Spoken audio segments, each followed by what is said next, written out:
Magandang hapon sa inyong lahat. Ngayon ay may bago tayong tatalakay. Pero bago ko sasabihin kung ano yun ang tatalakay natin, itatanong ko muna sa inyo kung ano nga ba ang tinalakay natin noong nakaraan. Tama! Magaling! At naalala niyo pa rin ang tinalakay natin noong nakaraang aralin. So, ngayon, sa inyong palagay, ano nga ba ang pandiwa? Or may nakakaalam ba kung ano yung pandiwa? Tama! Ang pandiwa. Pandiwa yan. Magaling at alam mo kung ano ang pandiwa. So ngayon, ang bago nating tatalakayin ay ang pandiwa. So ano nga ba ang pandiwa? Alamin natin.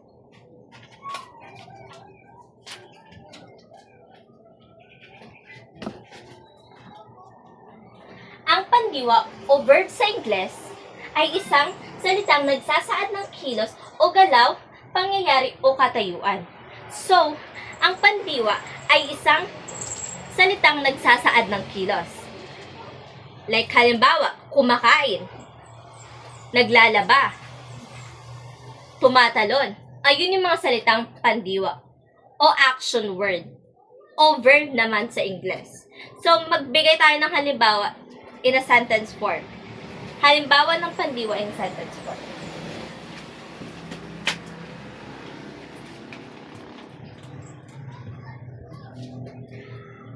Nagising ako dahil sa maingay na aso.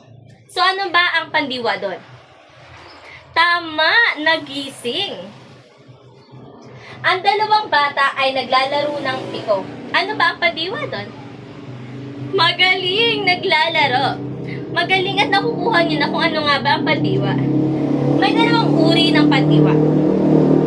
Ang palipat at katawanin. Ano nga ba ang palipat?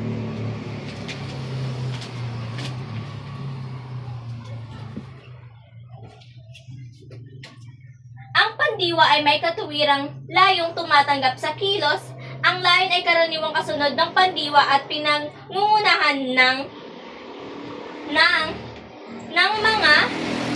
mga sa mga kay o kina. Ayun yung like ang pandiwang palipat ay like na ang pandiwa na word is kasunod nung mga ng mga sa mga. So pag uman sa pandiwa nga word, musumpay din tong musumpay din ang palipat na karugtong niya like sumpayan siya. Pag uman sa pandiwa mo rin to ang iyang kuan. Murag mailan niyo mo siya nga palipat siya nga word if naato nga mga like ng mga sa mga o iba pa. Like siya kina ganon. So example. Si Maria ay lumilok ng estatwa. O di ba ang pandiwa doon is ang lumilok. Ang sunod sa lumilok is nang. Mao to siyang palipat. Another example. Ito'y kanyang sinuotan ng damit at mamahaling alahas. O di ba yung yung pandiwa doon is yung salitang sinuotan. Then ang palipat na word is ang nang. Naintindihan? Magaling. So, ngayon naman is ang katawanin.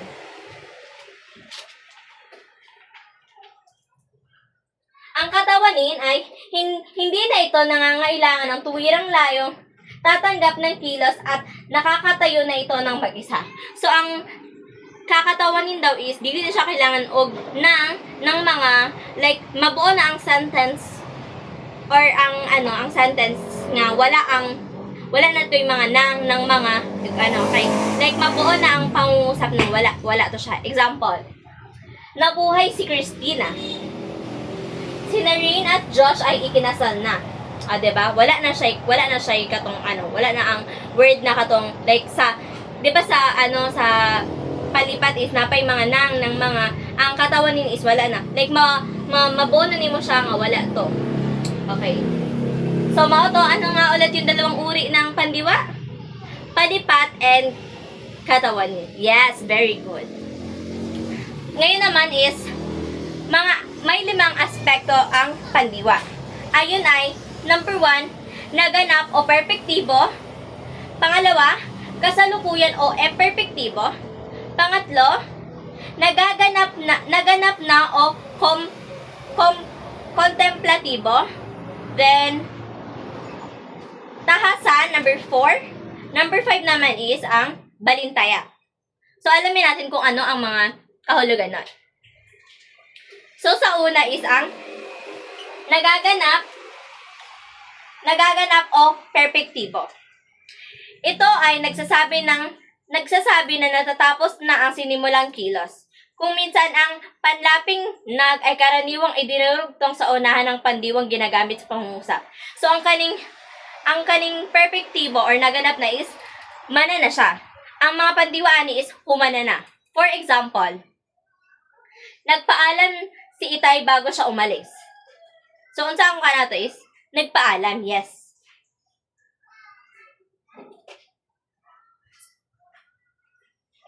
Then, so ang perpektibo or ang nagaganap na is humana na siya. Like, humana na ang pandiwa nga ano ato.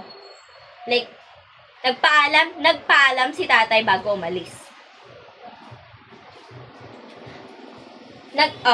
Another example. Nagtanim ng palay ang mga magsasaka. Ang ano ate is nagtanim. 'Di ba pag bago pa siya is kanambaton ba nila is magtatanim. So, humana naman siya is nagtanim. Yes, very good. Tama. So, sa pangalawang aspeto is ang pangkasalukuyan o imperfektibo. Ito ay nagsasaad ng kilos na laging ginagawa o kasalukuyang nagaganap. Karaniwan itong ginagamitan ng mga salitang habang, kasalukuyan, at ngayon. So, ang ano naman is imperfektibo or pangkasalukuyan is ginaganap siya, like, parya karon, ginaganap ko. Maragahimo ko karon, ga-report ko. So, pangkasalukuyan, ginahimo pa siya. For example, naglalaba si Inday. O, di ba? Like, naglalaba. Ginahimo pa niya. Like, actual pa yun niya ginabuhat. Naglalaba. Another example, naglilinis ng kuko si Nita. O, di ba? Like, ang pandiwato is naglilinis. Di ba, pag iya pa lang buhaton is maglilinis. Kanang actual pa man siya, so naglilinis. Naintindihan? Okay, magaling. So, sa pangatlong aspeto naman tayo, ang naganap na o kontemplatibo. Ito ay ang aspeto na hindi pa nasisimulan, na isasagawa o nangyayari. Plano pa lamang gawin o aspektong magaganap pa lamang. So, ang kontemplatibo is mahimo pa lang, magaganap pa lamang. So, for example,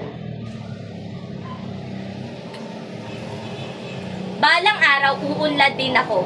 O, diba? Balang araw. So, someday, magaganap pa lamang. Then, another example,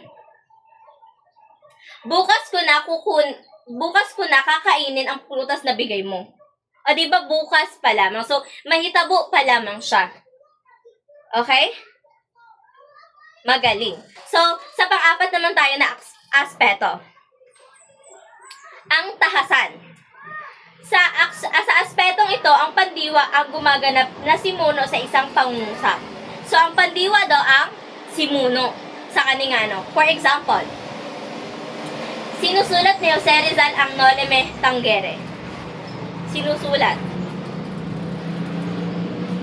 Another example, nagluto si Badet ng kanilang tanghalian.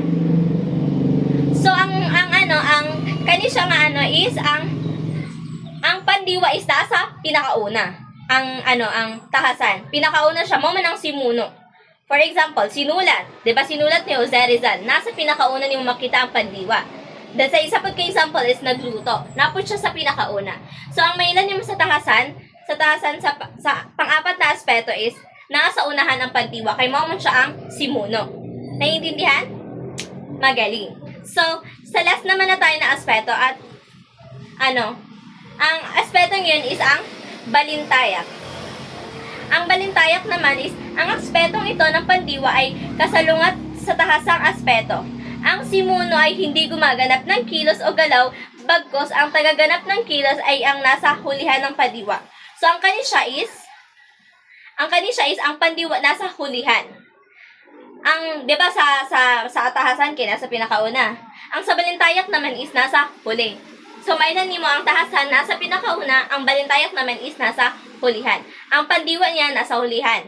Ang tahasan nasa unahan. Okay. For example, ang magandang balita sa telebisyon ay inuulat ni Mike Enriquez. Inuulat, nasa hulihan.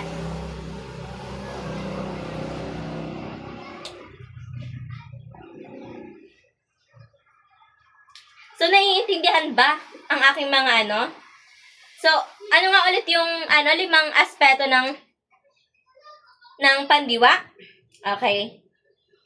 Yung una is naganap o perpektibo. Pangalawa is pangkasalukuyan o imperpektibo. Pangatlo naman is naganap na o kontemplatibo. Pang-apat is tahasan. Panglima naman is balintaya. Magaling. So, bago natin tapusin ang ating paksa ngayong araw na to, ano nga ulit yung pandiwa? Ang pandiwa ay nagsasaad ng kilos. Like for example, naglalaba, kumakain, nagbabasa. So kung example naman sa pangungusap is naglalaba ng damit si Maria. Ayun yung pangusap. Yung pandiwa doon is naglalaba. So sa naman, kumakain ng chichirya si Abu. Yun, 'di ba? Ang pandiwa doon is kumakain, tama. At ano nga ulit yung dalawang uri ng pandiwa? Palipat at katawanin, tama. At yung naman 5 aspeto ng pandiwa. Perpektibo. Naganap na perpektibo. Pangkasalukuyan ang perpektibo. Nagaganap na or nagaganap na or kontemplatibo. Tama. Pang-apat is tahasan. Pang-5 naman is balintayak. Magaling. Tama ang inyong mga Bago natin tapusin to, magbibigay ako sa inyo ng pasulat. Okay. Maraming salamat sa inyong kooperasyon. Class dismissed.